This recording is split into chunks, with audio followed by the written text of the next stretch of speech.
السلام علیکم ملګرو. په دې جینۍ پسې جنج راغی او جنج واپس لاړ او د جینۍ بو نه تلله. ښه د جینۍ چې ده نو د واده په ورځ باندې پاتې شوه او عجیبه واقعه راغلې ده که نه. زمونږ د پښتنو دا رواجونه نه دي، دا هم ډېر زیات خوشي دي ملګرو. دا د پښتنو په علاقه کې دا واقعه راغلې ده که نه، په وکاړه کې ملګرو.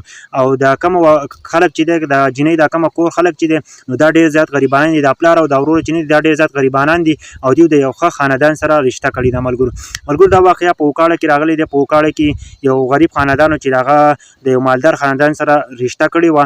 چې کله د واده وخت راغی نو د غریب خاندان نه خپل جهیز سامان چې دی 2 ورځې مخکې چې دی نو دا یې د دې مالدار کور ته ویوړل. چې کله دی نه مالدار کور ته ویوړل او دا چې دی نو که د واده سیستم شروع شو، دا ټول خلک خوشحاله دی. واده سیستم شروع شو. د جینۍ د مور پلار چې دی د ورور چې دی د جینۍ نو دوی هم هر څه شروع کړل او هر څه یې پاخه کړل.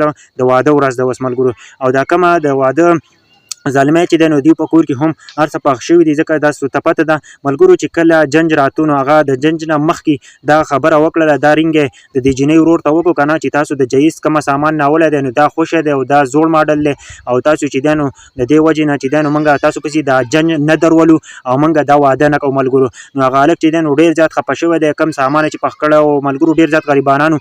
افسوس خبره دا ده چې زموږ نن سبا خلک نه دی دا د جهیز پسې ډېر زیات وایي چې جهیز وکړي. ځکه افسوس خبره دا ده چې نن سبا تاسو د حالاتو ته وګورئ. تاسو یو جینۍ چې ده د هغه زندګي تاسو تباه و برباد کړه. خو بله خبره دا ده که نه چې د هلک ته وایي چې ته چېرته هم مه خفه کېږه. دې جینۍ چې ده نو دغلته په وخت نه غوښتو ځکه چې هغه په جهیز باندې دومره تنګول وکړل که نه نو هغه یو لالچي انسان دی او دا جینۍ چې ده نو دې وخت ورسره نه غوښتو. نو الله رب العزت یوه داسې فیصله وکړله که نه چې هغه د هلک ته چې ده نو دې ته به هم سزا میلاویږي. ځکه چې د یوې داسې جینۍ هزار وواله که نه چې هغه ډېره زیاته ښایسته جینۍ هم وه.